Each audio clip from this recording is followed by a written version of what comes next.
നമസ്കാരം. ഇന്ന് ഞാൻ വന്നിട്ടുള്ളത് വനിതാ ശിശുവികസന വകുപ്പിൻ്റെ സഹായഹസ്തം എന്ന പദ്ധതിയെക്കുറിച്ച് സംസാരിക്കാനാണ്. ചെറുപ്പക്കാരായ വിധവകളുടെ എണ്ണം വർദ്ധിച്ചു വരുന്നതായിട്ടാണ് പഠനങ്ങൾ സൂചിപ്പിക്കുന്നത്. 55 വയസ്സിൽ താഴെ പ്രായമുള്ള വിധവകളായിട്ടുള്ള സ്ത്രീകളാണ് ഇതിൻ്റെ ഗുണഭോക്താക്കൾ. 1,00,000 രൂപയിൽ താഴെ വാർഷിക വരുമാനമുള്ളവരായിരിക്കണം അപേക്ഷകർ. കൂടാതെ BPL കുടുംബത്തിൽപ്പെട്ടവർക്കും 18 വയസ്സിൽ താഴെ പ്രായമുള്ള മക്കളുള്ള കുടുംബത്തിൽപ്പെട്ടവർക്കും ഭിന്നശേഷിക്കാരായ മക്കളുള്ള കുടുംബത്തിൽപ്പെട്ടവർക്കും മുൻഗണന ഉണ്ടായിരിക്കുന്നതാണ്.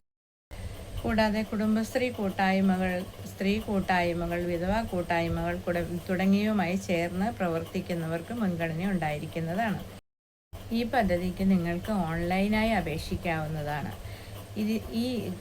ഇതിൻ്റെ ഏറ്റവും വലിയ പ്രത്യേകത എന്ന് പറഞ്ഞാൽ ഈ പൈസ നിങ്ങൾക്ക് തിരിച്ചടയ്ക്കേണ്ടതില്ല, ഇതിന് പലിശ നൽകേണ്ടതില്ല എന്നതൊക്കെയാണ്.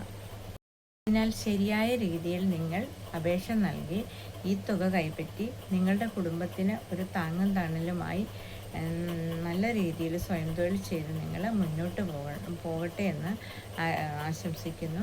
അതോടൊപ്പം നിങ്ങൾക്ക് ഇതിനെക്കുറിച്ച് എന്തെങ്കിലും സംശയമോ മറ്റോ ഉണ്ടെങ്കിൽ നിങ്ങൾ കമൻറ്റ് ചെയ്യുകയൊക്കെ ചെയ്താൽ ഞാനതിനുള്ള മറുപടി നൽകുന്നു.